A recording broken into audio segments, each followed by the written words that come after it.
The world won't understand you. Hey, but it's okay. Said the world won't understand you, 'cause I made you in my own way. Said the world won't understand you. Hello, everybody. Welcome to episode 27 of In a Good Way podcast. Today's special guest is Joycelin Leahy, who is an Indigenous artist, author, and advocate for women's rights. She's originally from Papua New Guinea, but now resides in Brisbane, Australia. Thank you so much for being here and welcome. Thank you very much. It's really nice to be here. Thank you.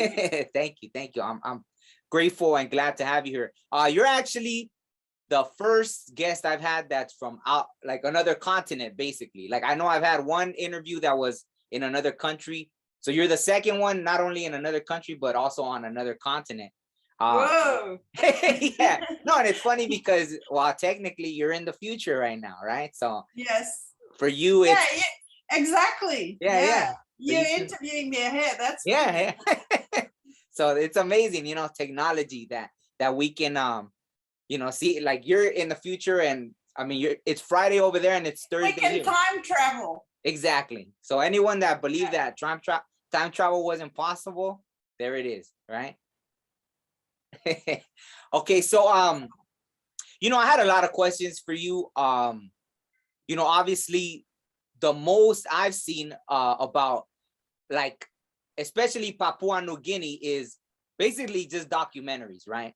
I've seen tons of documentaries. So yes, I'm sure you've been asked a lot of questions because I think it's such an amazing place. Like it's definitely a place that I want to visit. I would love to visit it. You should. Oh yeah, no, definitely. I mean, but it's fun. It's funny because on the documentaries, they almost make it sound very dangerous, right? But I think that's part of like trying to sell you so you'll watch, right? But that's why I wanted to interview you and ask you the scary but fun element. Well, I wanted to ask you also about the cultural aspects of it because they don't focus so much on that. I've seen a few documentaries about the cultural and even spiritual practices, but I think you would have a lot more insight because you tend to be you are someone that practices your culture and spirituality, correct? Yeah, not as much as I would like to, having have migrated and moved to Australia, but I do uphold all my traditional cultures and like traditional family hierarchy and practices in terms of family related things, deaths, births, marriages, like how we contribute to a funeral, for instance, when a member of family. So there's certain elements of it that I'm still able to do from here, but there are elements of the practices that I can't do because I'm physically removed. But yes, I'm absolutely into my culture. Yes. No, and that's beautiful. So is there not a large, I guess, population? Because when I looked up, as you call it, PNG, right? Papua New Guinea, PNG. Yeah, PNG. Yeah. I saw that there's like over 850 languages, like different dialects from all the tribes. So are you like you're in touch with the tribe you come from and everything, correct? Yeah, I speak 4 languages. Well, English, and then I speak Tok Pisin, which is like it's the 3 national languages which I published my children's book in is English, Tok Pisin, and Motu. So they are used in communication, but English is like the main language now. But out of the Motu and Tok Pisin, the Tok Pisin is spoken mostly by the New Guinean side, and then the Motu is by the southern. So the northern side, and then Motu is spoken by the Papuans in the southern. So you have Papua and New Guinea, the Papua side. And that's why it's a good like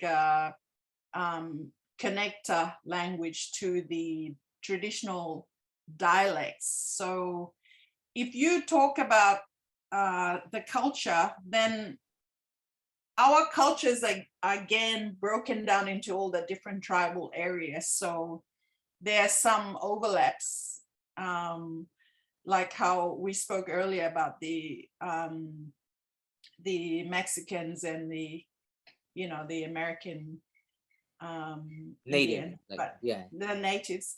But then in PNG, it's very similar. So there may be people just within my province, but like in the next area, like over the hills, they will have a completely different language. wow, And there will be practices and rituals that they do that I don't do or my people don't do. So it's a very complex and very unique kind of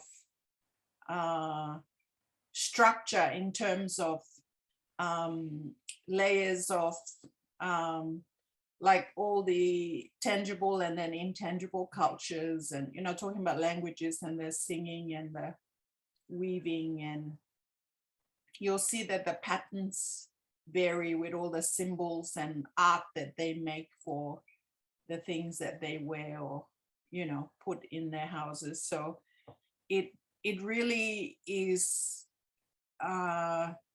it's like a small country, but it's also a big country in terms of the separation by the culture and the languages.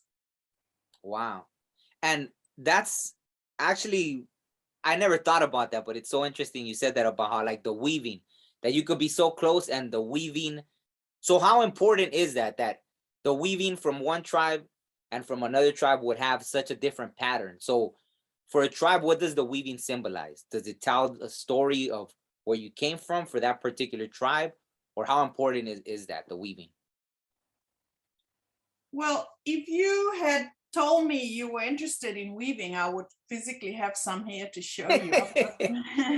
I have so much art here, and as a collector myself, and my master's degree is in how climate change affected intangible cultures, and weaving is one of them.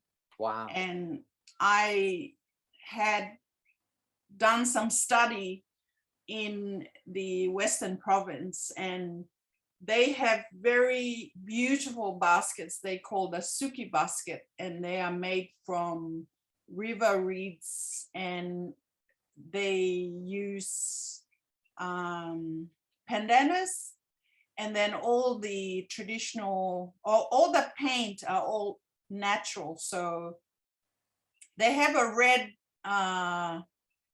it's like a pot that gives a reddy sort of brown dye, and then they use orchid stems that are gold, and then their roots of some of the reeds are actually red, so they weave that into. And then in the patterns, they will have things like the crocodile head or the jaw or the snake head. So it all represents like the traditional myths and legends about heroes and stories about people that have come to create the place where they stay, and all the special events and things like that. So you will see the pattern in the baskets. And if you didn't know, then it's just a beautiful pattern, but in fact a lot of them, the shapes are all different. The different areas have different. So I worked with like 64 women leaders, from 64 villages, and they have over 4,000 members. So they came from all across the lakes, and we spent some time, and even I took from the mining to combine the contemporary and give them some experience into the modern materials. Mm. I brought some phone cables, and the women used it for one day to weave some jewelry and things, and you can still see in their patterns how they brought in their traditional patterns and styles into the wires, the phone cables. It was beautiful. Yeah, that's just amazing. so, yeah. Wow. So even the dyes, that color stays, right? When they use the natural dyes. Oh, absolutely. Wow. Yeah. So see, that Go would. on. Well, no, I mean, that's just You're amazing. talking, and I'm looking to see if there's one near me. I can show you. No, yeah. For example, like what I was gonna say was like it's amazing that how many things from nature, tend to be more resistant even, than what's made, the modern stuff, right? Because modern dyes, they run, right? But Yeah. you saying that like these baskets are weaved with natural dyes and they don't run, right? Like the color stays and all that. Well,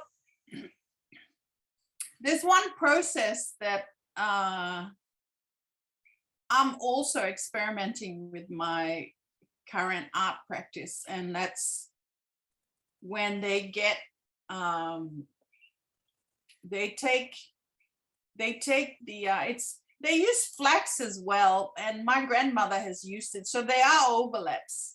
So after you take the fiber scrape it out of the flax, the leaf, how the flax is big and long. So you scrape all the gunk and the green skin off, and then you have the pure white fiber. And to get a grayish, and you can go to varying gradation, or how dark you want to go and how light you want to go. You bury it in the swamp for a period of time. Wow. And that color is permanent. You can't, unless you go and bleach it. But I mean, the processes are very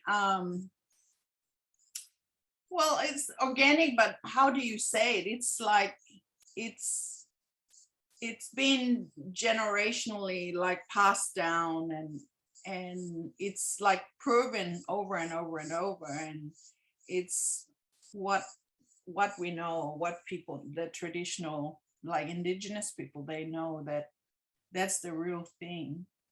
Yeah. And so it works. Yeah, definitely. And it's amazing that.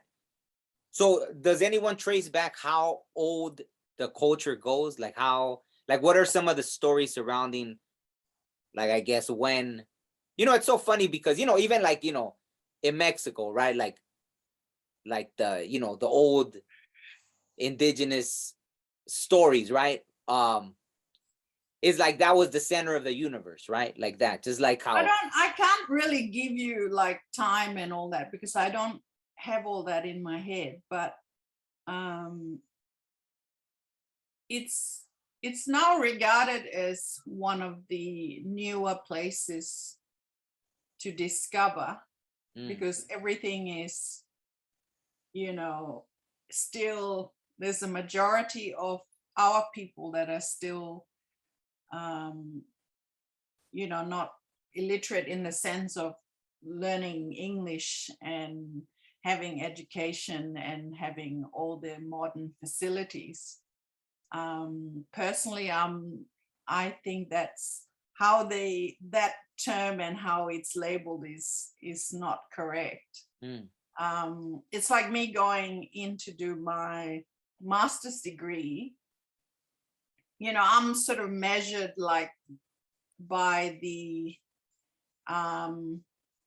European way and the standard, but I've been trained, by my family because, I was raised like in a tribe. So I guess would be regarded by my family as I'm one of the experts, but I'm not the only one who's an expert in my family and in my group because there are certain people that are very good at something and we all go to them for that thing.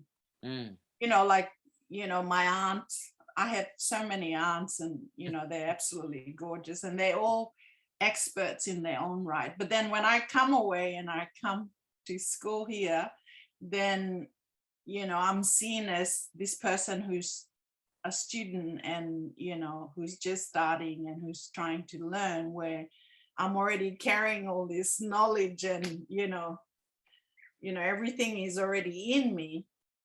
And I know you the same. So in that regard, like, I can't really speak for the whole country, because we have all got different cultures in that, and our areas have all been influenced by Europeans in different degrees and at different times. So and I also don't want to start suggesting that, like, these provinces are the people from this area, because it is absolutely, it's very tribal and very regionalistic as well. And if you go into Facebook and you look at some of the Papua New Guinea groups, you will get hit right in your face how prideful they are of their group, and the Highlanders and the Papuans and the New Guineans and the mainland people and the islands. And so it's a question that's too broad for me to give you specifics on.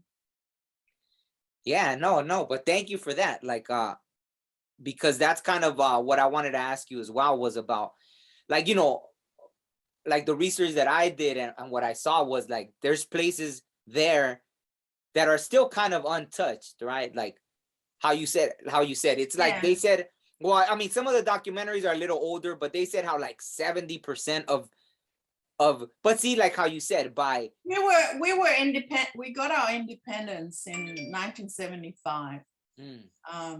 And by the time we were part of, or we were looked after by Australia, but prior to that, and before the war and that, so we were split. So one part was looked after by the British, and the other part was looked after by German. So I'm from the German part, the New Guinea side. And it was I can talk about my area, which was heavily influenced. If you talk going back to your earlier interest in my work and my spirituality, then we in my Morobe province area, we were heavily influenced by the German missionaries. So coming down through the colonial era, my whole family were in or working with the Germans and German missionaries. And I grew up within a household that was all connected to the mission. And, my grandparents were involved in the work of the Lutheran Church, and then my mother as well. So that area I can really talk about. But if you start going into other parts of PNG, then I can't really, I can't tell you. Yeah, no, I mean, I was gonna ask more a broader sense, like, for example, one of the things, and I mean, if hopefully it's not insulting in any way, but of course they make documentaries about the cannibalism. Growing up there, did you hear about any of that, or does it still exist that you know of, or is it more like it's already decades old or stuff? I don't think there's any cannibalism at the moment.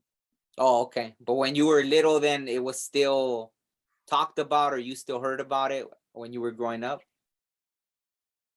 In my household, no, because they were strong Christians. So anything to do with that, and especially me as a child, I would have been heavily protected from things like that. So, so then you also didn't hear about, like, because there was a documentary that I saw that was just like 10 years old, and how they were talking about there were still groups that went witch hunting, right? And obviously that caused a lot of violence towards women. So you being a women's advocate, I don't know if you ever heard about like women being unjustly. see Okay. that there's a lot of different point of discussions here. So if you are specifically talking about cannibalism and all that, like that again comes in different degrees. So because we're very tribal and going back to the, I would just call it the dark ages. um, yes, I mean there were killings and people eating people and that kind of thing, but that's going way back before we were being influenced by the missionaries. And then if you're talking about the current events and things that are happening, then you're looking at it's interesting that you are asking me, because I got accepted to do a PhD at one of the universities here, and my topic was about art and religion, and I had two projects that I was working on specifically about violence, gender violence, and one of the subjects within that was about not about witchcraft, but about like spirituality, and how if we are not sure about it, or we don't really know, which is a very normal human thing to happen, is when we have fear, then we start to create a dialogue within our own heads about what something is. And I think there's a very dangerous kind of thought or way of like saying and doing things that's happening, and it's been happening in PNG, where a lot of the women are victims of this thought. And I think that it's becoming really dangerous that like I don't see it very different from when there's a fight and then there's a riot and people see the opportunity to take things out of shops and they run down the hill with the TV set and that kind of thing. I see the same thing happening with the women, where someone has a fight with someone and can go and say, this person is a witch and we should kill her, or we should beat her, or we should do something. And it turns, because of the tribal mentality and everyone jumping in on the hate bandwagon, it's quickly turned into something really bad and loss of life. Yeah, no, I mean, that happens here too. No, but go ahead. Sorry to cut you off. Go ahead. Yeah, I mean, I don't know if you know that my background is in journalism, and I'm also an ex-cop. So I had a ranking. And so I'm very familiar with a lot of the violent scenarios, because I've been physically face to face with situations where I see women being abused, and often it's just the bullying, and it's just an opportunity to take advantage of the weaker, the weaker human or the weaker person. And so if you're talking about the witchcraft, well, in my study, I was going to try and separate through study and through stats and through proving that there is a thing called healing, which is often mistaken for witchcraft. So you have people, and I know from speaking and with the interviews that I've one of your interviews, there are people like that in my culture and in other cultures in PNG, where they are the go-to person. So when I'm talking about my aunts being experts, so these are people that are traditionally trained and they know all the right herbs and everything. They're midwives, they help you when you have skin diseases. They help you even with your mental breakdowns. They can talk you through problems and issues and stresses. But you see now, when this thought that I was talking about earlier is happening, people disregard all that. The goodness, the good thing that happens, because now they look to only Western medicine. And then they're now regarding people who are traditional healers and have probably in their DNA, they've come from one healer after another. Like my family, my grandma was like that. One of my uncles was like that. I've been involved in very specific situations where I've seen for myself how, they help people. And it's just so bad that this kind of good healing or good intent or good practice are now being mixed up with whatever that people are thinking, and these people become targets and they become victims of the wider stupidity or confusion or whatever you want to call it. Yeah. No, and I guess, see, that's what one of the things I think, I don't know if people appreciate it about here, but see, it's not like, in a country like PNG, a lot of times there is violence. And here probably there was before, not as much now. And more people speak out about it now. Like me, I know, like when I started getting more in touch with my culture, a lot of, because over here there is a lot of Christianity, Catholicism. So, it was more just here, it was more like just the words, right? It's almost like, oh, anything indigenous is witchcraft or of the devil or this and that. So then, the only thing that happens here is, you lose your friends. So it just became more isolated, right? Or I had to find new friends, which is great. I eventually found a new group of friends. So here it wasn't at least violence. But when I was looking at all that about how over there, so many suffered violence because of that. And, in history, you see the Inquisition where, before, I don't know how many, the number, at least it was hundreds of thousands of women that were murdered because they called them witches and all that during the Inquisition, right? And all that. So there's been so much violence. And I know my ancestors had to have suffered all that as well. But, like you said, go ahead. Sorry. Go ahead. No, I just wanted to jump on that thought. Like,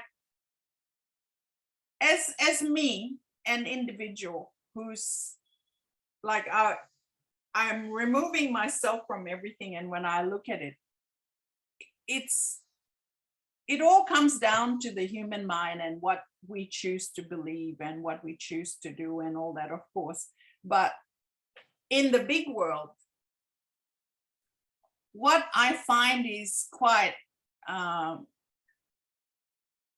it's amazing, and it's also insulting in a way that, you get the Western sort of view, and then all these things are disregarded.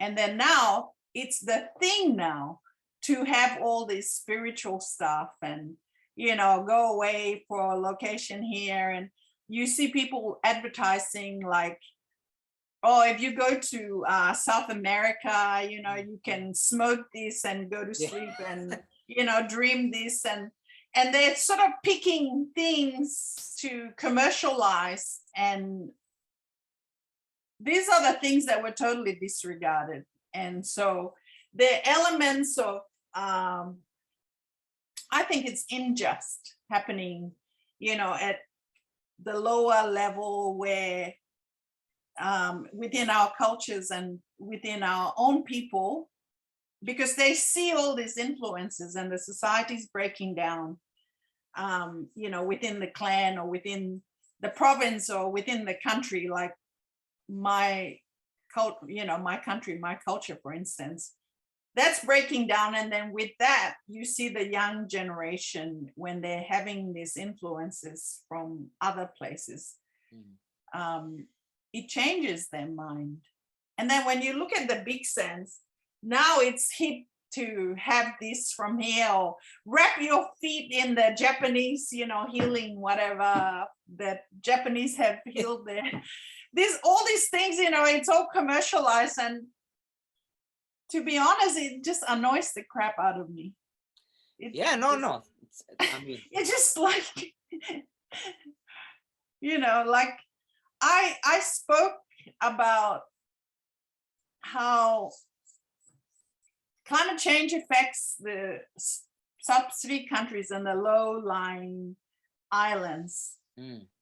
They, it started with Tuvalu, and it's happening with Kiribati and parts of Papua New Guinea. When the people migrate, when they go somewhere, Indigenous people lose their sense of place, they lose their sense of identity, and they lose their culture, and they lose their languages. These are all the things that, it can happen to anyone, but it's happening right now, and will get, more serious, and as the whole climate change situation, intensifies. I got challenged by a young Australian who said, what is she talking about? Like, these people are lucky to be transferred from Tuvalu to New Zealand, where they're going to have a good life, And I said, okay, well, so they're over there, and yes, they're getting saved, so they're not going to, they're not going to die, but who are they over there? Really, who are they? It's not as if they can really call that their place. It's not as if they'll see their, grandfather's grave and the big tree that the great grandfather grew, and the land, the piece of land that has been handed down for generations, and it has this, and their own grandchildren can be introduced, and they can't speak their language because their language is now mixed up with all the other languages. So they just become part of the new culture, really. And that is an injustice, Yeah, no, definitely. I mean, that is a big loss. Yeah. It's like here, right? So many things have happened, here in what they call the Americas, right? Not just, in the South America, but Northern up here. And even that, like, I've noticed people that say, oh, well, we're from here, we're the original, or this and that. But you know what is the most obvious thing is you could tell, because when you're from a place, you have a connection to the land. You feel what the land feels. You'll cry with the land. It's something in your DNA. That's how you know. And so these people I see that say these things, they have no connection to the land because they don't care about it. If you cared about the land, you'd treat it like your mother. You would respect it with everything you have. And I see that they don't, but that's a trend now. So many people have disrespected this. And like you said, displaced our ancestry that are from these lands, and they've been disrespectful. And to me, I bite my tongue, because how can you, what do? You can't just go about it in a violent way. You can't talk sense to them, because they're already somewhere, someone brainwashed them and they just ran with it. They say this and say that, but that they have no connection to the land, because they don't feel the hurt when they see things happening to the land. You know what I mean? Exactly. So, yeah. Exactly. Yeah. So it's not about identifying yourself to one particular place or thing and people and discriminating against the other. It's about appreciating who you are and what it is, where you came from, and that's yours. That's your right. That's your birthright. That's who you are.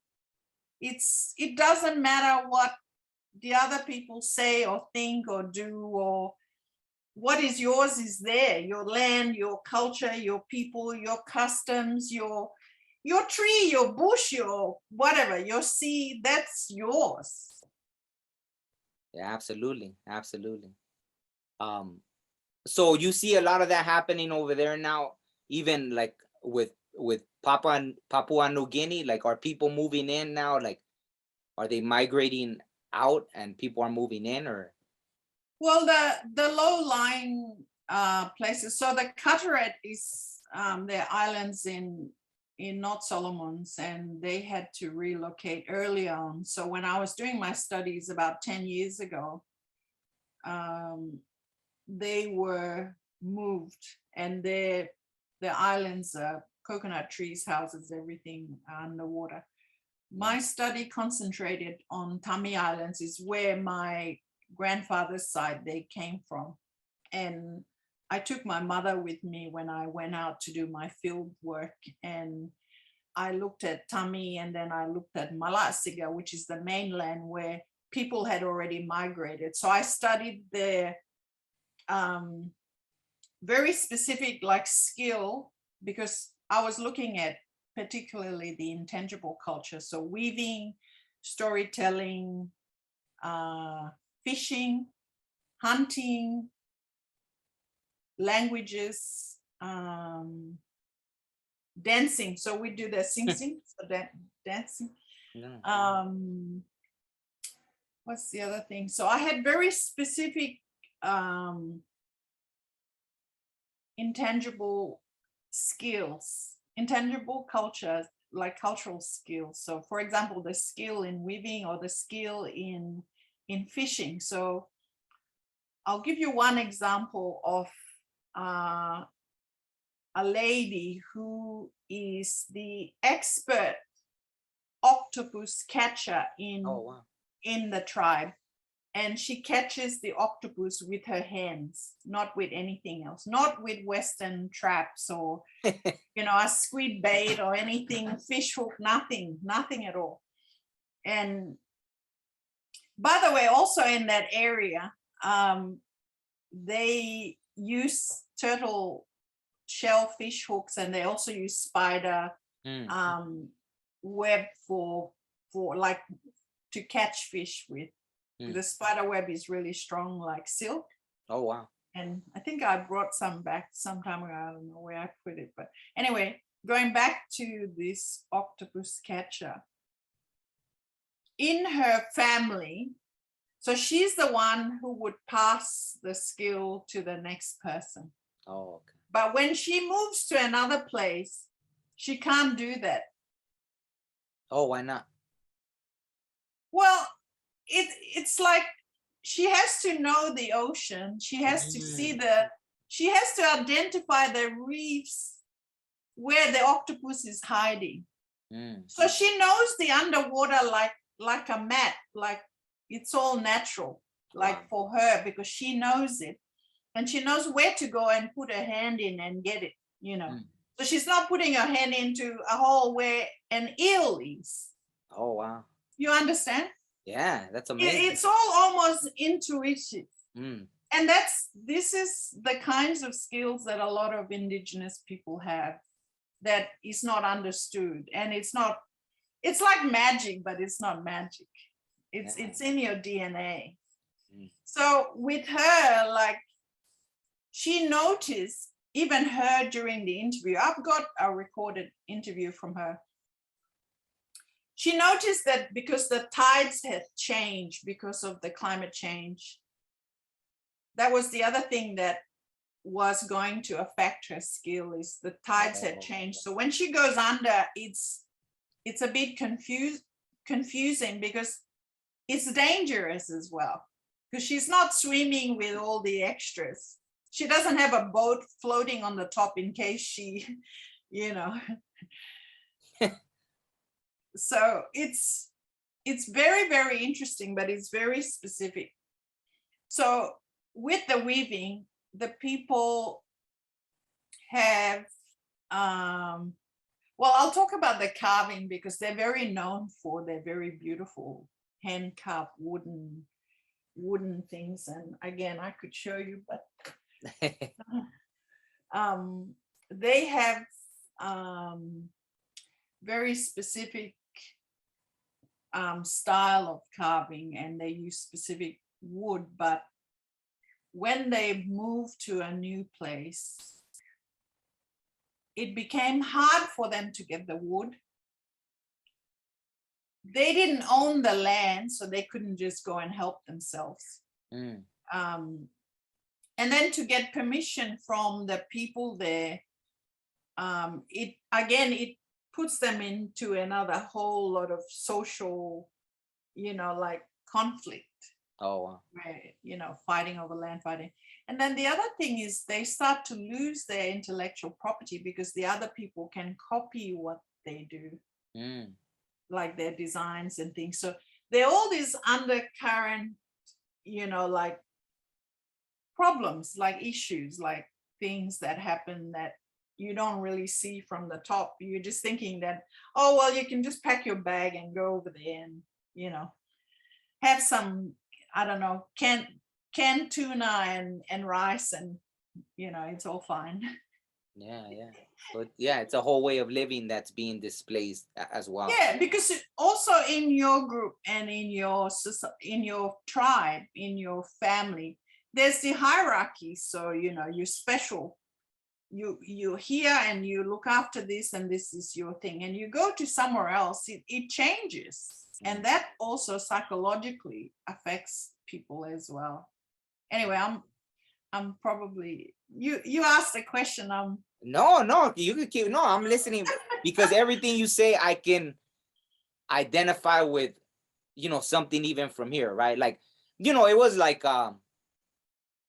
for example, like I know even stories of like when native people here, when they came, they started colonizing, and how before even the reservations and they were putting them like in prisons, there was a lot of indigenous people that preferred to kill themselves even than to be, because psychologically. So there is something, it's not just like, oh yeah, you could go. That's why too, I think I brought up what it is about, like there's certain things that connect you to a land that people will never understand, I guess, with Western thought, like where it's everything's like, like where I live now, there's a tons of apartment buildings going up. Before it wasn't like that. And there's just something different about it. The way, like, it's just about more and crowding more people together instead of having these open spaces. So that's that mentality, right? Like, let's just commercialize everything. Yeah. Build up, and then, I mean, I've heard stories spiritually about how it's never been good to have so many people, even the energies, right? Like, well, that's it. We've come to a time now where you can't think that things will be consistent. So you gotta now change, and you have to navigate between all the things, and really what it comes down to, in my opinion, is your own thoughts and your own energy, and how you can manage, how you can leverage to survive. So we're no longer hunters and running through the bush, and we know that, oh, that mountain is over there and that cave is there, and the wild pig is going to be over there, and I know exactly where it's nesting. It's no longer like that. It's just every day's.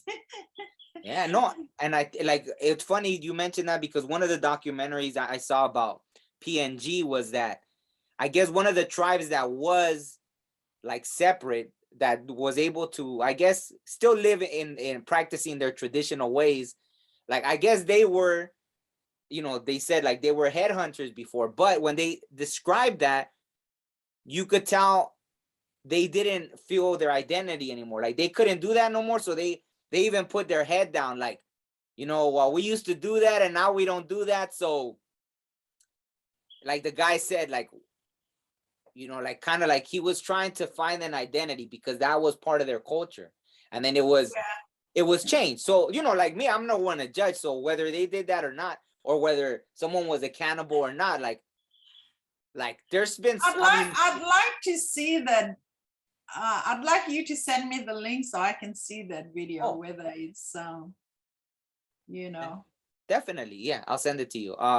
Whether it's a reenactment for a Hollywood shoot or No, it's a live one. They're actually they're like even that, right? When they went hunting, I think they went like on the boats. I don't think they were canoes, right? Like the boats. And I guess because the tradition had been like that, like the men were, even though they didn't have to protect from an enemy anymore, the men were standing guard and the women were the ones fishing. They were the ones catching food just because that's the way it was always done. yeah, so that's a reenactment. Really? I mean, they're showing it for the whoever that's making the film. I mean, I didn't know. I mean, it looked like they were just. Because I mean, this 10 years. I think it's like from 10 years ago, though. Okay, yeah. So I don't know if that's still a reenactment or if that was accurate. I'll send it to you. I mean, if you're talking about cannibalism and that, I don't think that exists anymore. No, not the cannibalism. Just the ones that were talking about how their tribe used to be headhunters and they weren't anymore. So at the time of the documentary, they weren't anymore. But it was kind of like, it was kind of like. So they were just explaining and demonstrating how it was going to be. No, not even the head. They were just saying how it's almost like, like me, for example, when I learn about my culture, like sometimes me, I guess, because when I was little, for example, I used to go every year to Mexico, right? Where my grandparents, they lived like a farm, right? They were 100% self-sufficient, right? There weren't even police, right? In the town, there were no police, no, like there were barely any lights on the streets. Like, they went out when the sun came up and came home when the sun went down, and then that's it, right? Like everything went with nature still, right? Like they had the chickens, the cows, the pigs, everything was out. So to me, I always wanted that. That was my idea of paradise. That was heaven. Imagine people like here in the US, you can't imagine a place without police, right? Everybody needs police. But I saw it growing up. I saw that there was this whole town where my grandparents were from. There was no police, no violence.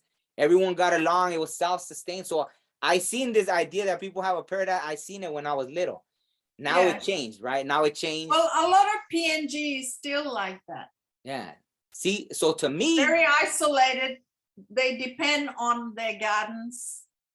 They send their children to school. Then, of course, if there's a local school nearby, then they have either it's made of bush material or it's a modern built with iron roof and things like that. But when they go back to their villages, then it's food from the garden. They have pigs, they have chickens, they have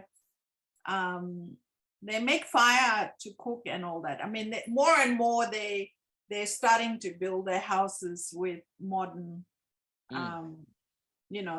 like sawn off timber and things like that. But you can still find a lot of areas in PNG where they live like that, like paradise.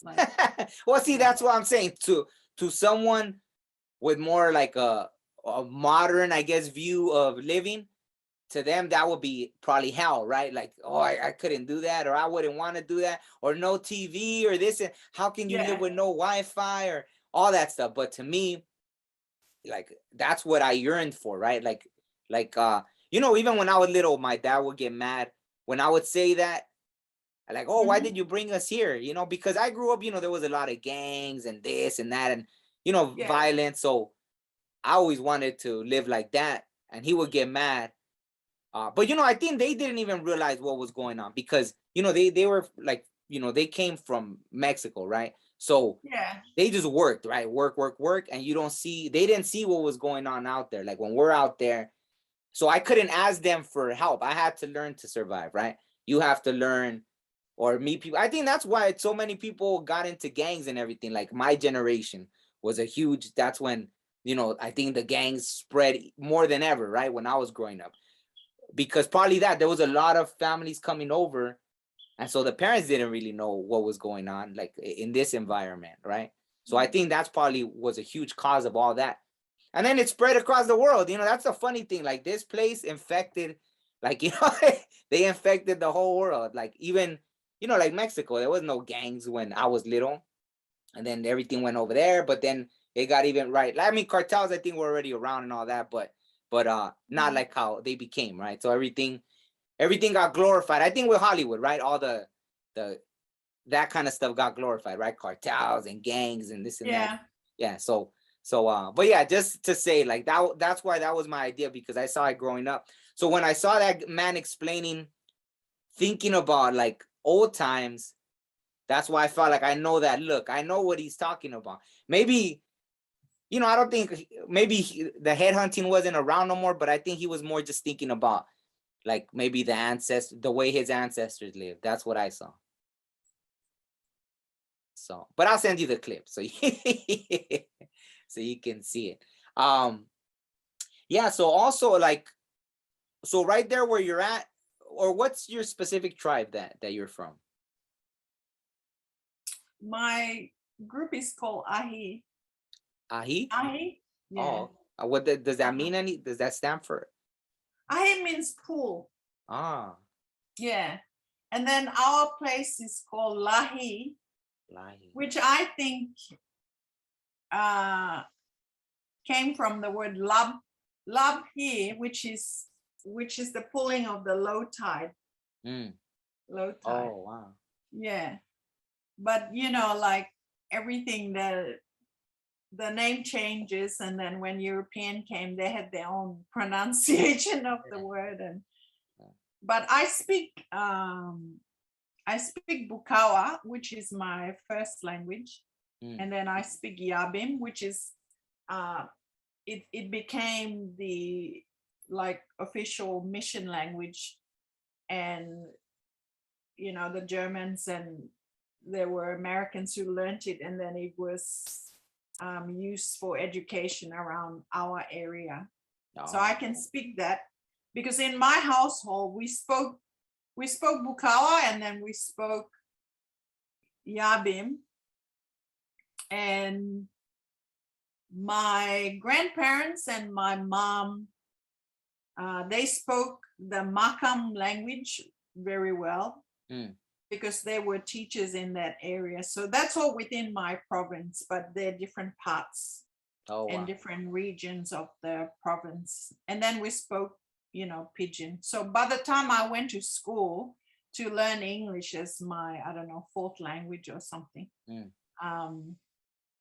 I used to joke about it. The kids, we used to joke about it. We used to pretend that we knew English when we didn't. So we used to make up all these sounds and pretend, say like sorry. And we sort of like mimic, where we saw someone talk, and we will just pretend. And anyway, now I can speak it and write it. So we had, and you will find this in a lot of PNG households, is everyone will speak like 3 or 4 languages. It's quite common. Wow. So is that why you moved to Australia, to pursue for school, for like college and all that, or was no? it my partner before was an American, and he migrated to Australia, and we had 2 boys. I have my 2 sons, and we decided to come here really for the education of the boys. And it was easier for him as well, because his family migrated from the US to here. And initially I didn't want to, because I love my country, and everything of me is there. And being the person I am, where I identify myself with my group and my people, it was difficult. But my biological father is Australian, but I didn't meet him until I was 19. So I don't have that relationship with him.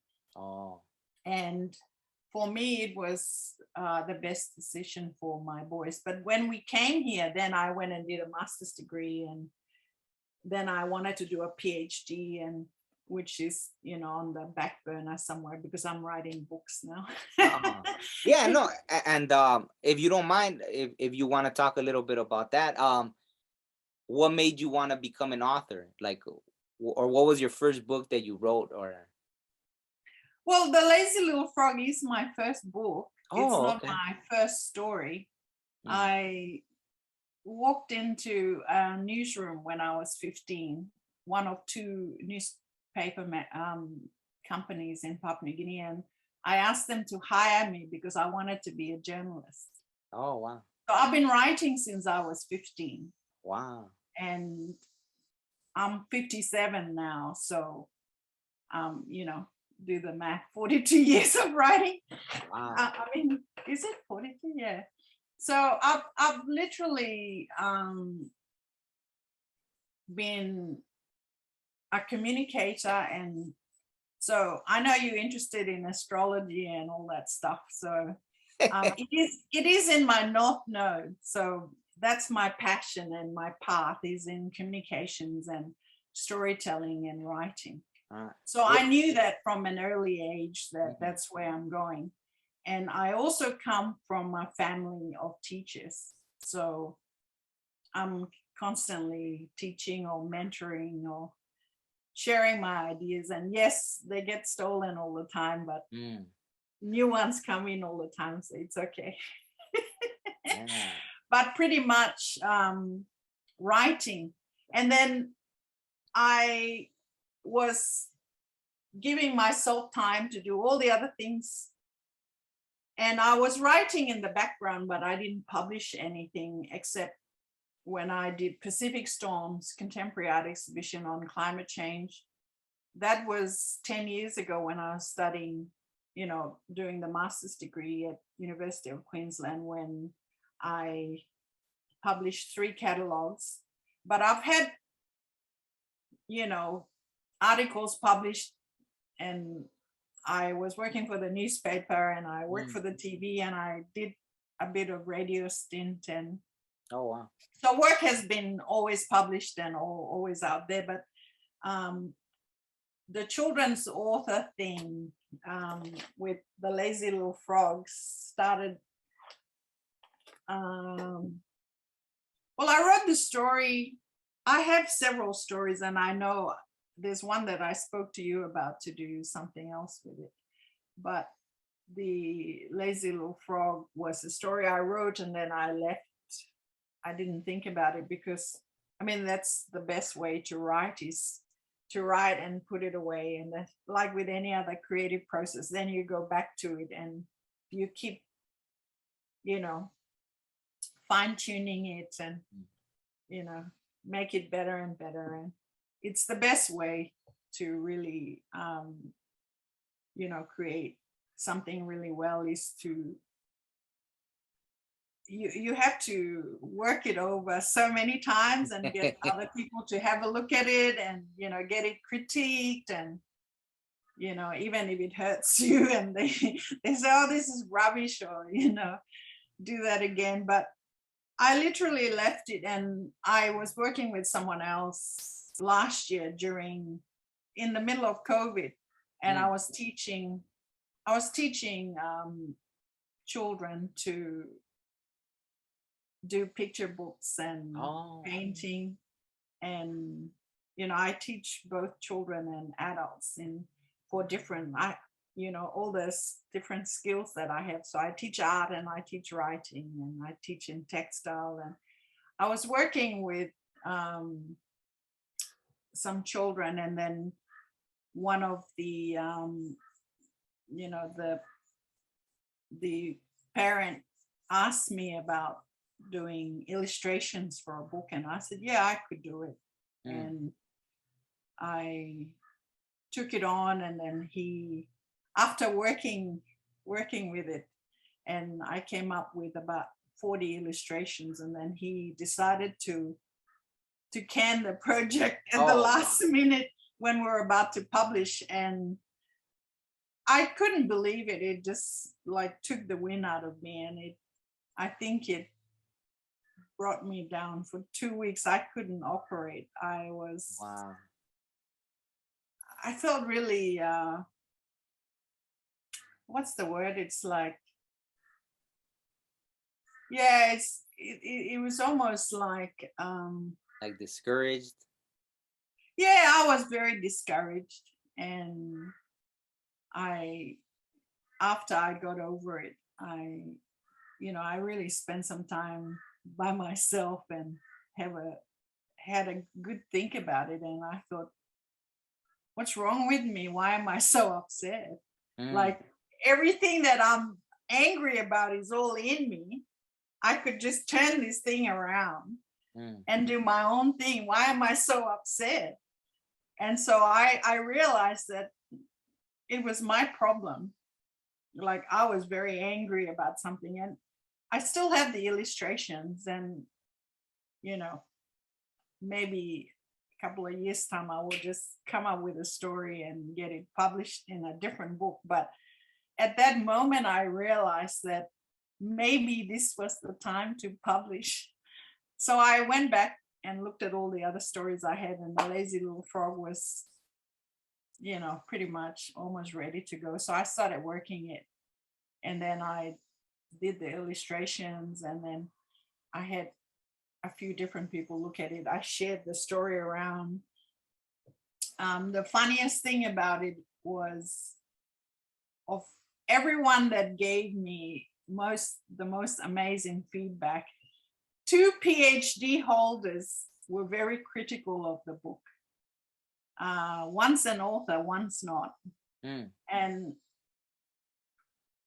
I was just like taken aback, but because I was already taken down, like a few weeks before that with the other book, that I thought, nah, it's only their opinion. I'm still gonna go ahead and publish it. And if like 97% say, yes, this is amazing, and you have 2 or 3 people saying something else, then it's really their own reflection of whatever it is that they've got going. It's got nothing to do with you. And I couldn't stop after that. I actually went like full on. I worked so many hours, and I tried to get funding Mm. through Kickstarter, and I didn't make the target. And when I was doing the marketing, because I was working like 16, 18 hours a day Oh wow. and driving it. And I mean, it's one thing writing the book, but then you got to sell it. So I did a lot of work. And in the end, the goal that I made was to publish the book in 3 languages to make it more accessible to Papua New Guinean kids. Mm. And I reached that goal. So I didn't make the money, but somehow some people came in and donated some money, and I got a lot of people that just wanted to help. And now it's true. Like I've got the books in all the 3 languages, Wow. and I've got it in hardcover and paperback, and we just got the Motu version, which is the 3rd language, and Wow. No, that's amazing. published. Yeah, Yeah. congratulations. That's amazing. So did you translate all 3 of them yourself? You did all the languages yourself? No, I wrote the English version. I also wrote the Tok Pisin version. I don't speak Motu. Oh. Yeah. So the Motu version, I was a bit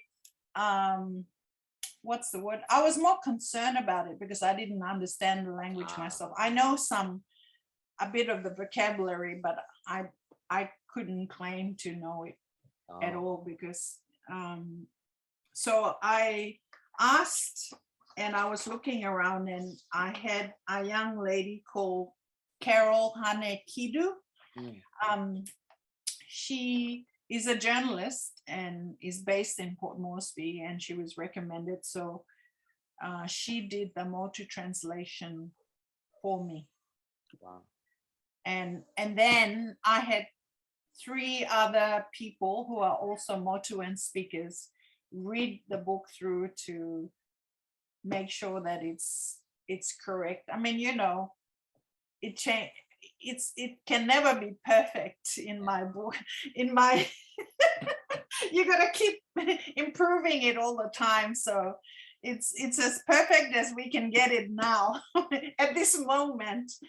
But the job is done, the goal is reached, and the books are published, and I've already had quite a few chunks of it being bought for very isolated and rural Papua New Guinea schools. So I'm like, it's just, the feeling is just amazing. Yeah. No, it is. Like I tried starting to write a book, and I got a few pages in, and it is tough. I mean, because I've written so many songs. What kind of book?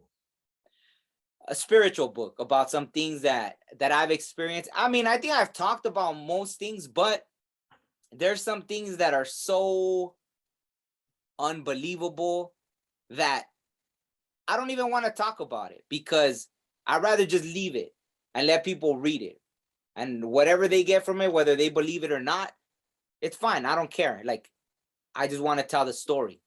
Yeah. Because you never know. Someone might experience those same things. But now, see, even with the podcast, I think I've shared things with other, guests I've had. So, but I know there's still things I haven't talked about that are even more like just things that are so unbelievable. So that's why, to me, I wanted to start the podcast too. So people know, like, it's so they don't feel alone. Like, there's things so, like how you said, magic. For me, I love that word. Magic. It is. Yeah. But it's like, I'll talk about it sorry to No, but come in on the conversation, but what you just said then, it's like, if you are this kind of creator, you create things.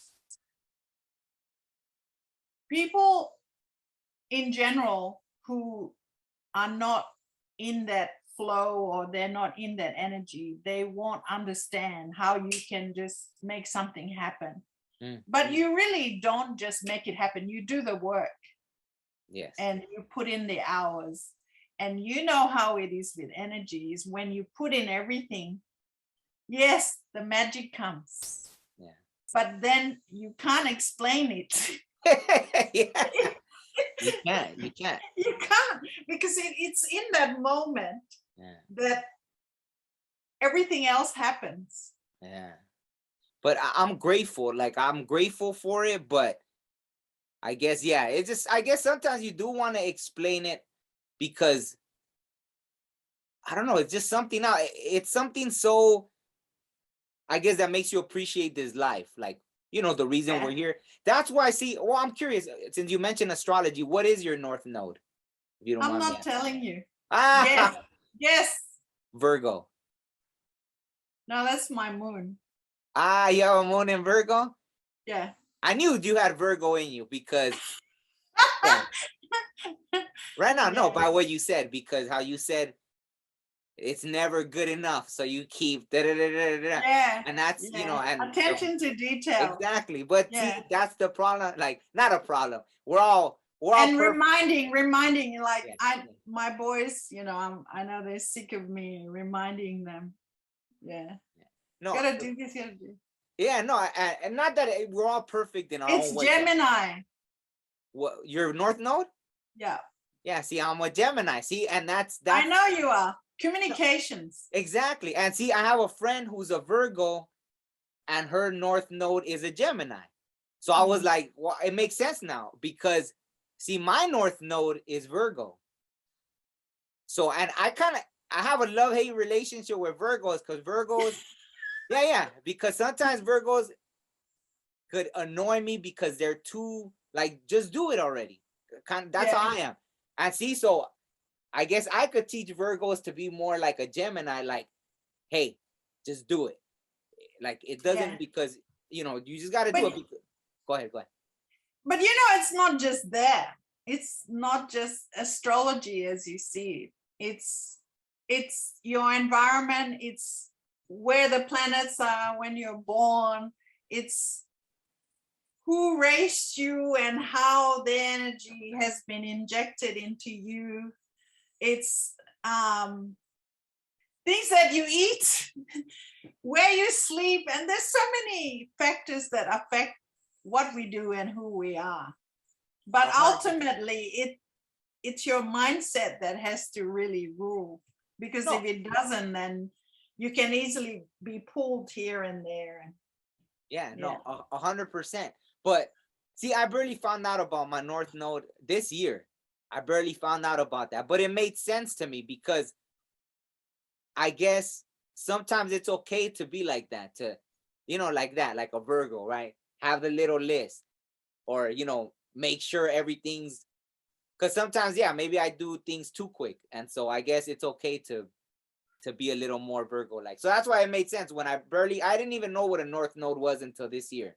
And then once I found out and I found out what my North Node was, and it made sense to me. So that's why, it's funny, like how what you were saying. And that's funny that, your North Node is Gemini.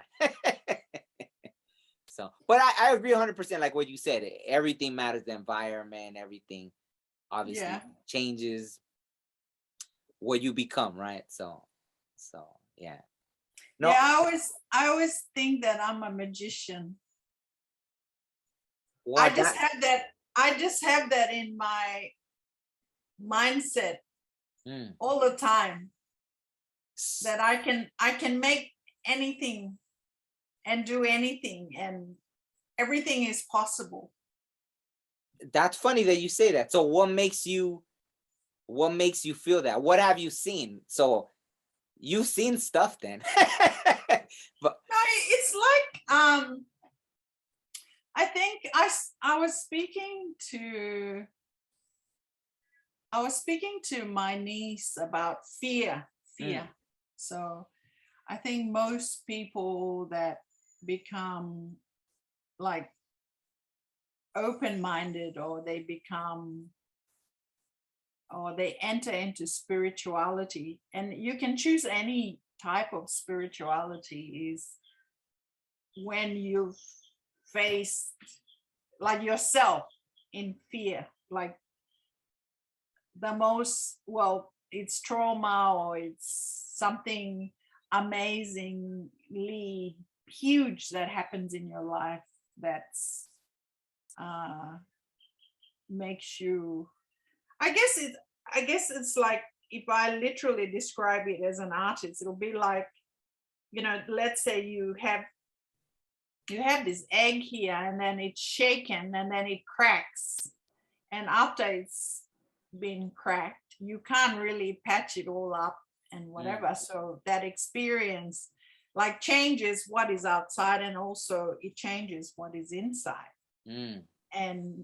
And you see things differently, and you understand life differently, you understand yourself differently, you understand people you interact with in a different way, your own way. But when you have faced your fear, then there's nothing else to fear, is there? No. So then you can do anything, right? Yeah. That's that's simple. Yeah, no, that you put it beautifully. I never heard that about the egg, but that's like, I know once I changed, there was no way I could go back. But and sometimes I think you see people around you become uncomfortable, right? Because they don't understand you anymore. Once, like you said, the egg cracked, but there's no, there's but no. It's like, it's not for you to make them understand you. Yeah, no, I agree. I don't. It's for you to understand yourself, that you cannot be understood. Yeah. No, I literally. And that's okay. That's okay. You gotta be happy with that. Yeah. The thing about it is, sorry, I'm go ahead. Interrupting you again. No, go ahead. The thing about it is, you will find people that you'll understand them, and they'll understand you. So it may not necessarily be your friends or your family members. it may never be that person that you've known for 30 years or whatever. It could be a stranger that you meet in, you've met and you talk for 20 minutes. I met a guy once in the bus. I meet lots of people in the bus, public transport. If they're willing to talk, you will get to know. Yeah. I met a man once and he got on the bus. There were all these seats, but he walked straight to where I was sitting and he sat next to me and he said, do you know there's a storm coming this afternoon at 4:00 and blah, blah, blah, blah. And he kind of spilled his guts. Like he said all these things to me all at once. And it was like 10 a.m. in the morning. Oh, wow. And the sun was shining and everything. And I was just looking at him and I said, oh, really? And he said, the wind's going to be like 40 knots or whatever. He went for it. And at the next stop, he got off. And I went to the shopping center and I was really bothered by that. So around 12:00, I came back home and I put everything away outside the house, and sure enough, the wind started blowing, the sky changed, everything went really crazy. And by 4:00, it was like branches were flying everywhere. Wow. And that was really random. I was just like really taken aback. So yeah, I believe in like earth angels and all those things. 100%. And being protected and being, you're like connecting with the people. Like when that egg cracks, it's like you're in a different space. Yeah. And wow, that's amazing. But so he didn't say he saw it on the news or anything. He just knew. No, he just started talking to me. He said, do you know about the storm this afternoon? And I said, no. And because he just started talking to me, so I just listened to him and I never really got a word in, except when he got off the bus, he said, bye. And I said, bye. And he went. And that was it. Wow. And how, because I could hear it, there's birds singing where you're at, right? Oh, I have birds all around me. Oh, okay. So, yeah. And I see like you, even with your art, right? Like some of your art has, like different animals and different things. Yeah. So do you ever have that strong connection with the animals as well? Like, do you feel, how you said there's earth angels, do you get like messages from the animals as well, or? Yeah. You do? Yeah. I mean, daily. Yeah. Yeah, daily, exactly. Birds are, I feel very close to them, but because also in my culture, everything is one, right? So you're not separated from the land. You're not separated from, like other life forms, every part of the diversity is part of you and it all operates as one. So you spend time, and I'm saying it like not just me, but other children as well.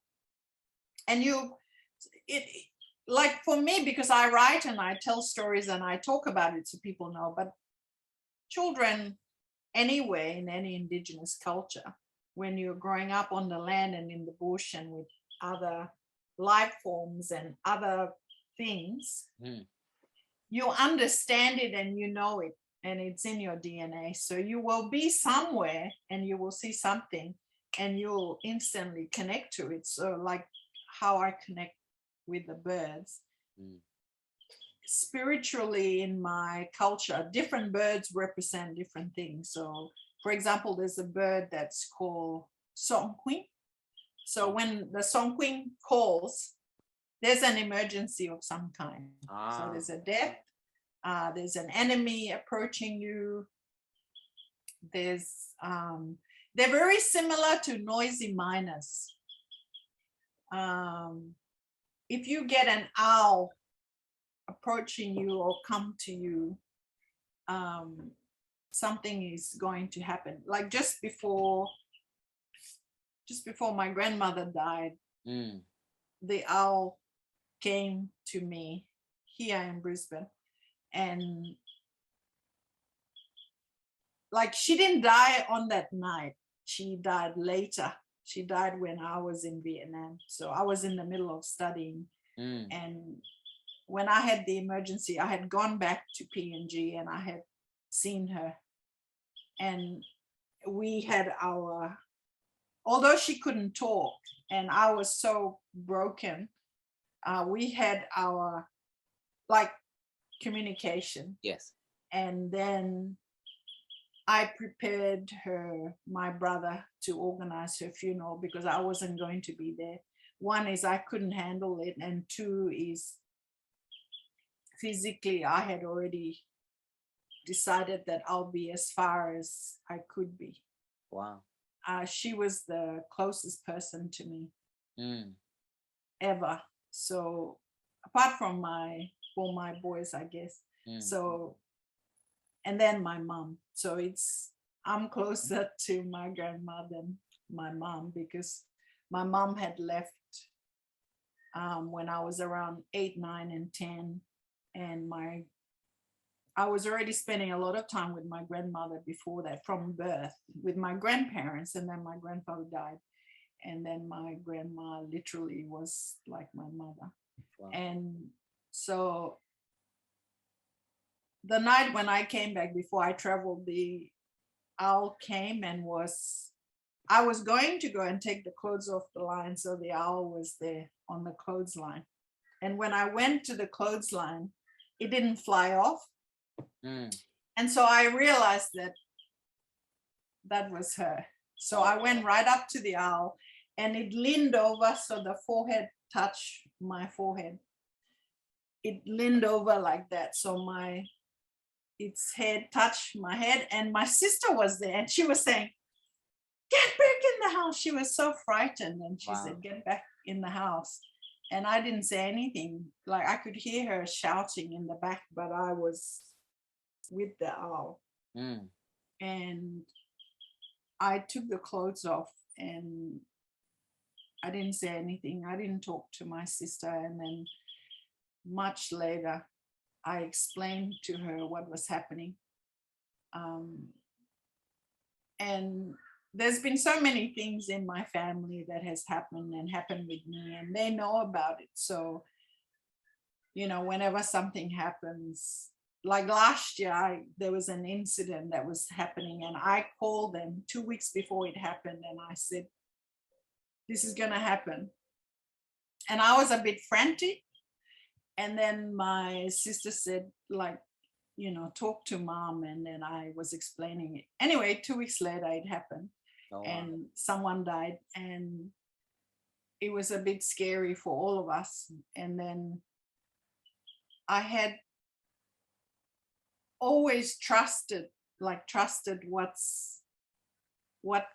is, or how is my intuition and what is being spoken or transpired in a dream, or when the animals are talking. It's, the eggs already cracked, so you just absorb everything and you listen to everything, and you get to a point where you understand it, and then you read it, and then you're able to transpire or communicate it, not just to yourself, but to others, that, okay, this is what happened. This is what I saw. So I feel that this would happen. And you just deal with it like that. Because sometimes you don't understand it yourself. But as you get older, you start to be comfortable that, okay, I've grown and I'm this person, I've become this person, or I'm no longer that person, or like you become really open to understanding all the lives, all the living things, the planet, the earth, the people that talk to you and they don't say a word, but they're talking to you, that kind of thing. Yeah. So that's why I call it magic. Yeah, no. And so so now that you opened up that, like, when did you first start experiencing like that? Like, see, you know, like they're premonitions, basically, like you dream something and then it happens. So have you always had that since you were little, or? Yeah. Okay. Wow. Okay. So my family, they a lot of them are like, they're mostly like that. But when I was little, remember, I'm a white child, you know, so I'm living in, you know, with my people, my tribe. So as a child, like, I don't think I'm different, right? Yeah. Because I'm physically different, but I don't think I'm different because this is my family, this is my home. And but then as I in that time when I'm growing up, then you have this Christianity in my home. So I'm really protected by, you know, my religion. And then, you know, my family understands traditional medicine and traditional healing and, you know, the processes in dealing with, you know, it's from my grandparents that I learned. They say things like, King Andi Thinking Tom, which is like, don't give pain to another living thing. Wow. It's like respect of another living thing. So you grow up, I'm being like bound by the traditional spirituality and then the Christianity. So it's always like what the name of your podcast is. It's the good intent, you know, the goodness of your heart, the purity of your heart. Like you consistently want to do good and you want to do good for the other person. Like you want them to treat you in a good way. So you want to consistently do the good things. So I think there were things that I probably could have experienced and done more things, but I was also protected by the Christianity. Like I was really, you know, my mom was very strict. Oh. They don't like me to go and play with too many children and go to this place and go to that place. You know, we had all these special places and sacred places.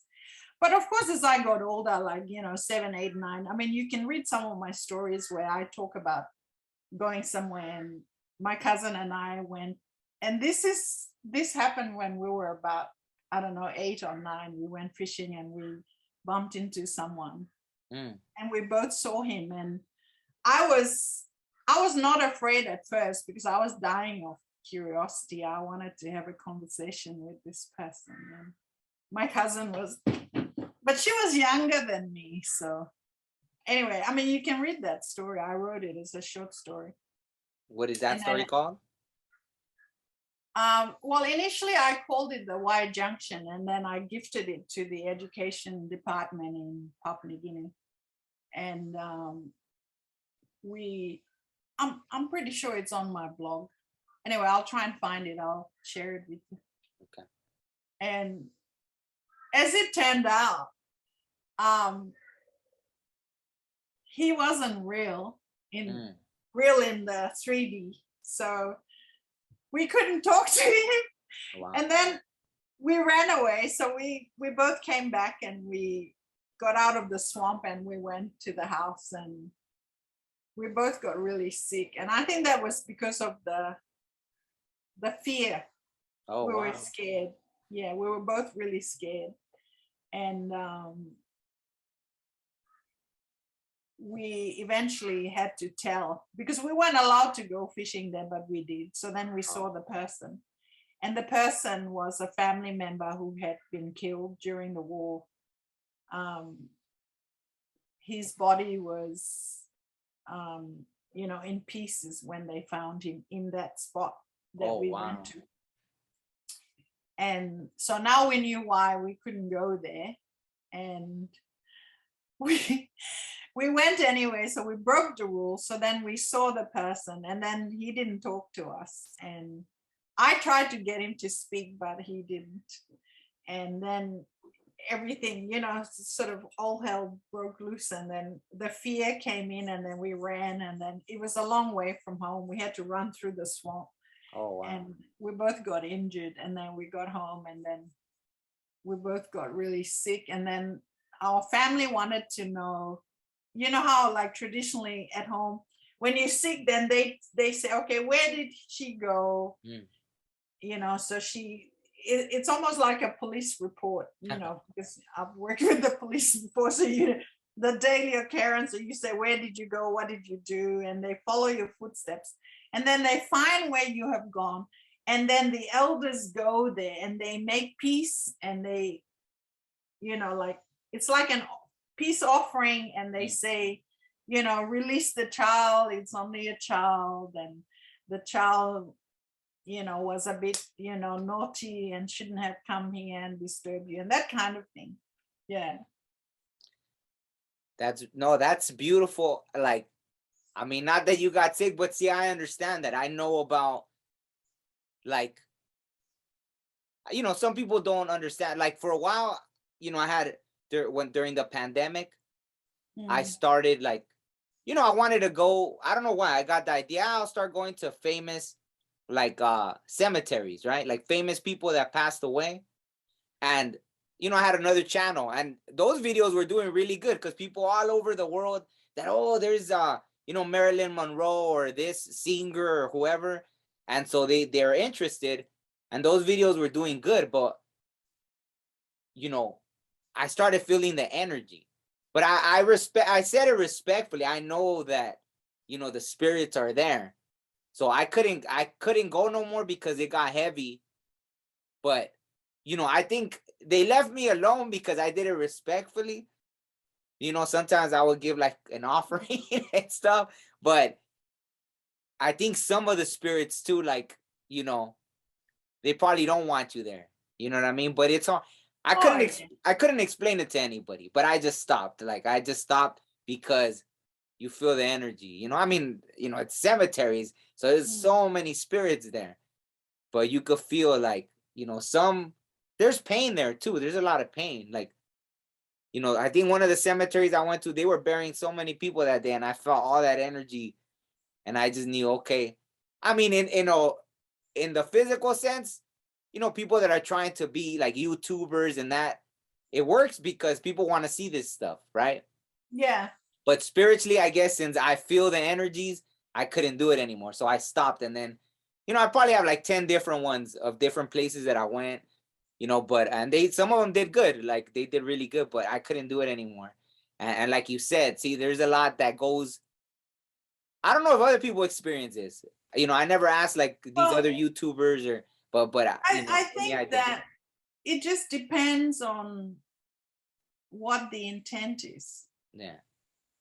So every one of us, I believe, has everything within us, to create or to imagine things or to be open to communicate, like with ET or with your grandpa or whatever. It's all there, but it's what you have in here, the choice, the openness, the decision to allow the access to, again, face your fears. Are you afraid of it? What is it? Can you do it? And this can be in anything at any levels, because, like, for me, I mean, it's like the matrix. So there's constantly, there's layers going up, there's going out, it's spinning this way, it's spinning that way, it's spinning the other way.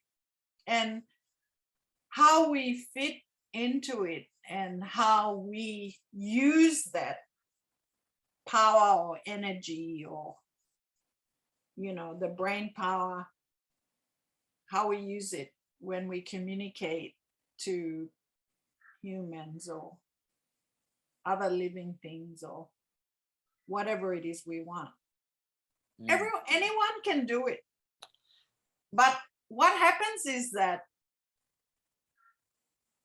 there's some people that don't believe in it at all, and it could be how they're brought up, and what they study and what they've decided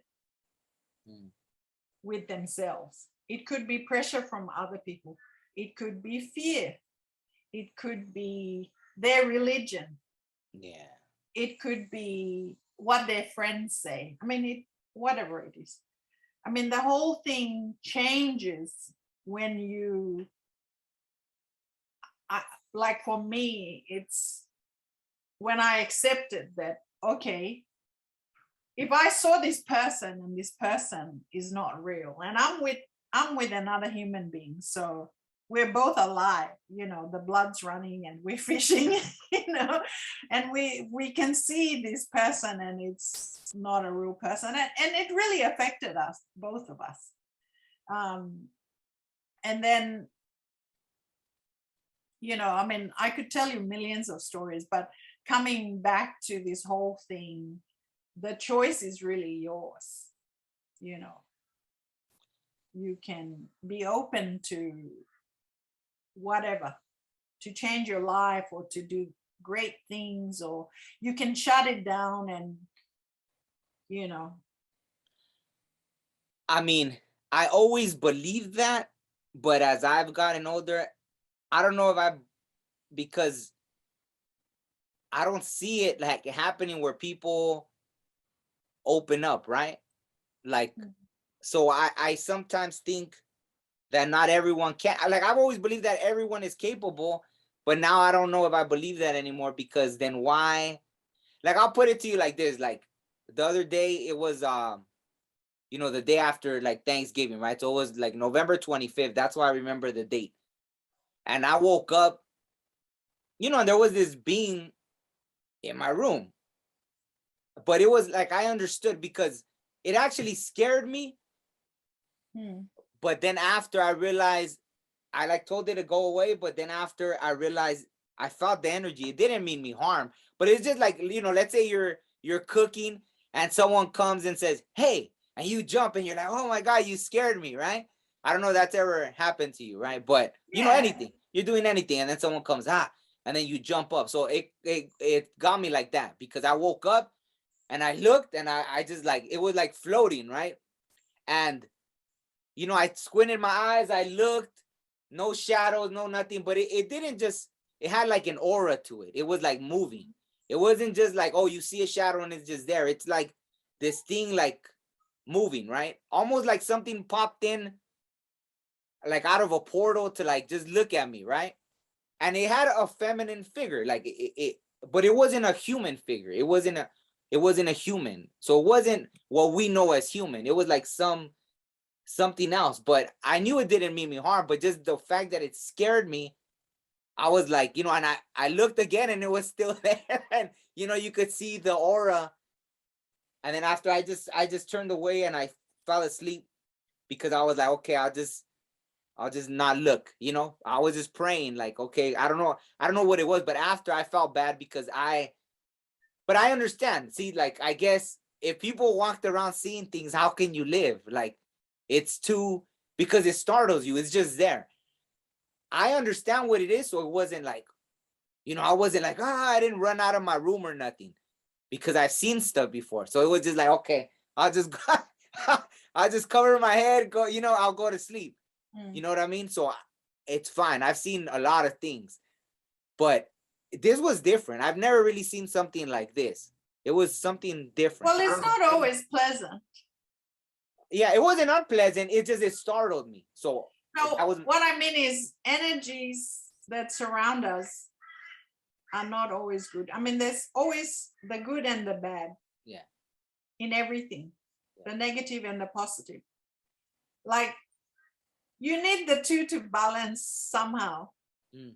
Like, the existence has, like, for the good to be good or great, then you need the bad in there to challenge you and assess you and knock you down. It's what it is. Like, I think if we come back to us, like being human beings and being people on the planet, and going to who should see things and who shouldn't see things. Personally, I think that as you get more mature and aging, you understand, as you age, you understand how life is, because you've been schooling all the way up. So then you are more open, you are fearless, you've had things happen to you that from your experience you can then have an understanding or a better understanding. But every one of us are at like different levels, and so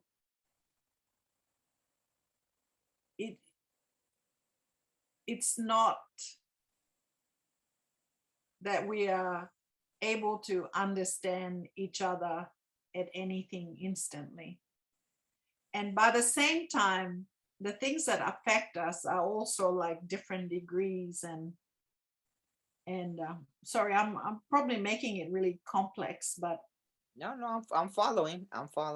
It's not like it's one thing for everything, and human beings tend to label and structure things and fit things in certain boxes, and it's got to be like this.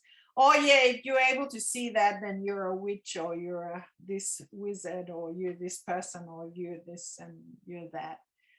But it's really about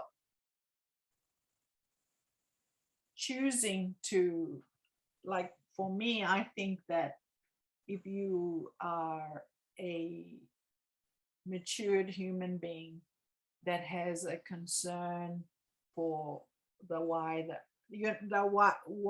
world, the other lives, our existence, how do we make this planet better? Then you're going to be open to these things. And when you allow yourself to be open and to be listening, rather than judging and labeling and fitting things into whatever that you think it is, because you may not be correct. I mean, I may not be correct in what I'm saying. I'm only giving you my point of view. When you get to that stage, then for me, at my stage, and what I see and what I do and what I believe in and what I work towards every day, I'm looking at, and that's the story of the frog. It's a parable about our relationship with each other and our relationship with the planet. It's a parable about our existence. How do we make it better? Like, people think that I've been criticized about the word lazy used here, and they're really? saying, oh yeah, people come up with silly things. But again, it's the story, and there's a meaning in it. So you need to read it to understand it. And that's me saying that my life is about understanding, why are we here? Like, what's our relationship? How do we make it better? And what's our relationship with the planet and with the other animals, with the frogs and the birds and the lizards and the snakes? And I don't just rush out and kill a snake, just because it's a snake. Yeah. I mean, will someone just rush out and kill me because I'm a Papua New Guinean and my ancestors used to kill people and eat it? I mean, long time ago in England and other parts of the world, they did the same thing. I mean, again, so coming back to now, it's about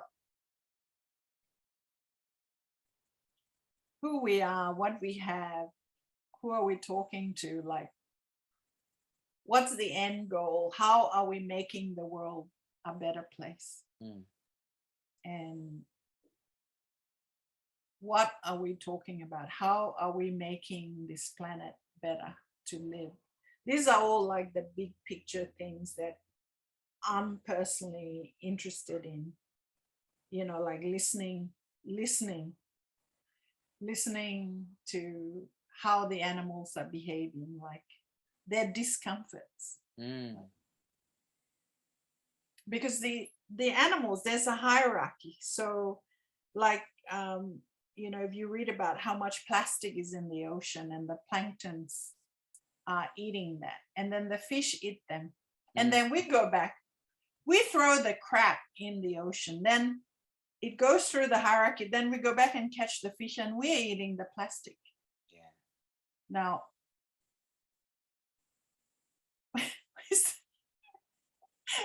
so who's damaging the ecosystem? We are doing that. Yeah.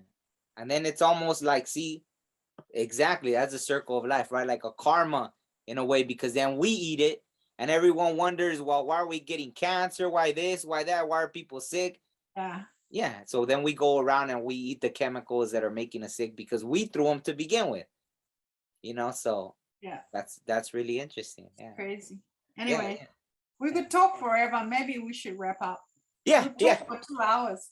Oh, okay. I didn't know. Yeah, I wasn't. I was gonna tell you that I didn't know how much time you had. So, but no, thank you, especially for everything you just said. It's hopefully it gives just real quick. One thing, see, like I've thought that far ahead that even I have no problem admitting when I'm wrong, right? So, like you said, the opinions, right? I talk more from like my experiences. I don't even really want to call them opinions because I experience stuff and then I guess, yeah, more or less I try to figure out what it is. Just like that, right? When I see things and my spiritual experiences, I try to communicate what it is that I'm experiencing. And I've seen so many different things that the truth is, everybody wants to know what happens after we die or this or that, but it gets complicated. Like I don't think really, like there's so many different things I've seen that I really don't know what is what in a way, but I know we're supposed to do something while we're here. That's the one thing I can say Yeah, that absolutely. I feel. Yeah, we're here for a reason. Why would we even be here to begin with? Yes. So that's the one thing that I could say, that I feel we're here for a reason.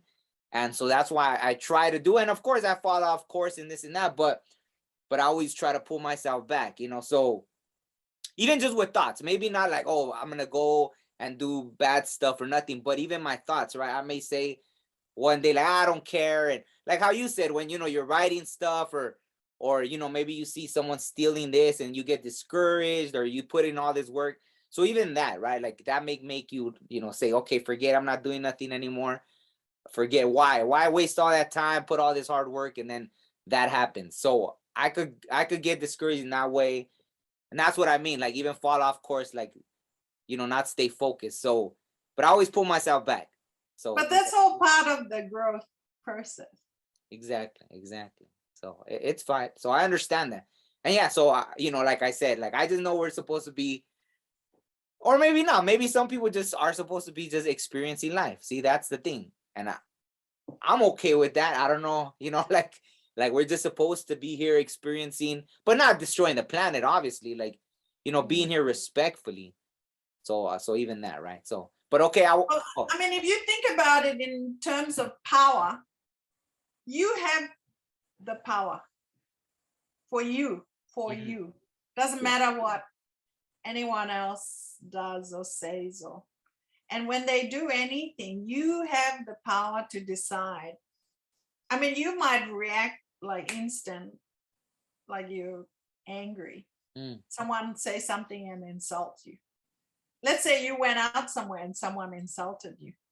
You can either have a fight and end up, somewhere else or being hurt, or you can walk away or whatever. Ultimately, you have the choice to make that decision. That's true. And then with everything else, for me, like I have to consistently ask myself if it's the right thing and if it's a good thing. If I have, example, like with friendships, if I have friendship and normally I think you're the same person, like kind of person in a way, very open and, talk about anything. And you may share things that you don't just tell everybody, but you share it. But then you find that that information comes back, and then you know exactly who you've told the information to, and suddenly that relationship is, you know, not stable anymore. It's not, you can't trust the person. And normally, usually, I would sometimes tell that person, like, you know, I was told this and I know it came from you and I don't appreciate that. And sometimes lately, like when I was younger, I would go back to the person, but as I'm getting older, what I do is I'm cautious with the person when I share information, and then I detach from the person, because not only as an older person, I can see more, like, you know how your eyes open, so you see that maybe because you openly given with a willing heart and the benefit of the doubt, you've missed red flags. And you know, there were instances where, you know, they might have done something that was detrimental to the friendship or the relationship, but you've overlooked it because you see the best in them. You want to, you know, believe that they're good people, because always it comes down to the good and the bad, you know, the protagonist and the antagonist, you know, it's constantly like that. Doesn't matter the light and the dark. So you really have to make those decisions yourself, really. Well, most definitely. Yeah, thank you. Anyway, all right, so that's I'll put the link to your book. It's still for sale and everything, right? The Lazy Little Frog. Yeah, the book the book website is there. Okay, I'll put the links in the description. And is there any other things, any other projects that I could put the links to? I'll put a link to your blog. I'll put a link to the website for the Lazy Little Frog, in case anyone wants to. Yeah, I need to go and write and update that story about the snake. I think it wasn't the snake eating the possum, but it was like a fight between two snakes. So the snake catcher came and removed a female and two males. Oh, wow. I haven't written the story yet. Oh, wow. Okay. But but yeah, just my blog and my book. You know, I have textile and art and that, but since my website was stolen, I haven't built a new one. I haven't had time. But I do have textiles and things if people are interested, you know, like stuff. Oh, okay. I make a lot of silk scarves and fabrics and things, but next year I'll have a bit more time to build that. Okay. Yeah, I mean, any other link, I'll put the links to that, and then if you want to just that for now. Okay. Yeah. Okay, perfect. I have social media, but you know, I'm very strict with my social media. Yeah, I mean, I'm the same way. I used to have it open, but you know, yeah, there's just I keep it private, like, you know. Yeah. So I used to have it open. It's just, I don't know. Yeah. Well, I mean, even with privacy and, you know, private setting,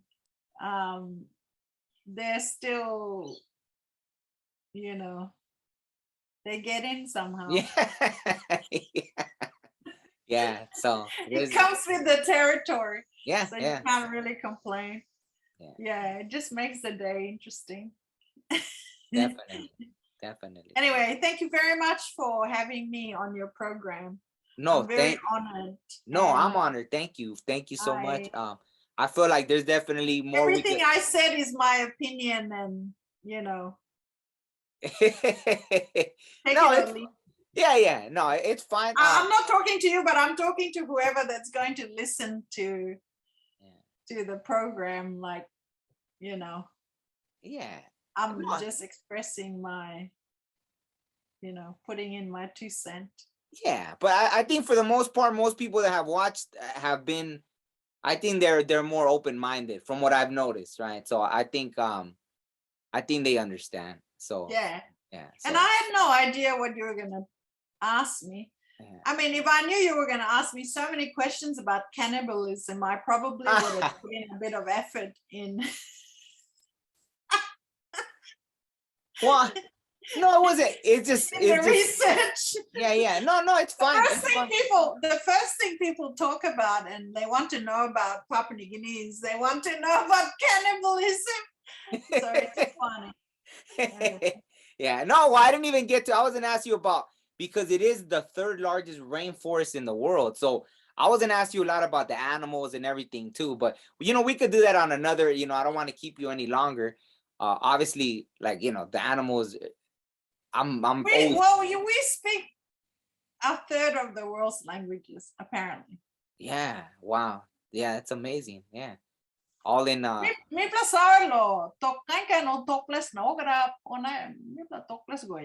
What is that?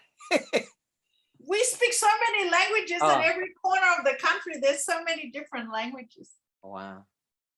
Yeah, that's amazing. No, that's why I think it's an amazing, even though, like you said, now you live in, I think I was pronouncing it wrong. So it's Brisbane. That's how you pronounce it? Brisbane. Okay. I was pronouncing it wrong. Brisbane, Australia.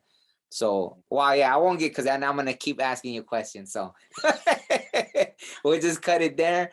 And thank you so much once again. It was an honor. And yeah, I'd love to have you back sometime, and, we could talk about anything we didn't talk about. So thank you once again. Thank you. Thank you so much. It's an honor and a pleasure. Okay. Thank you. I enjoyed talking with you. Thanks. Likewise. Likewise. Thank you so much. Okay. So bye-bye. Okay. Bye-bye. Bye. Yeah. That's right.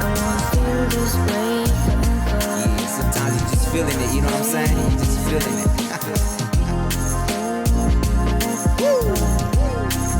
And I want to feel this way forever.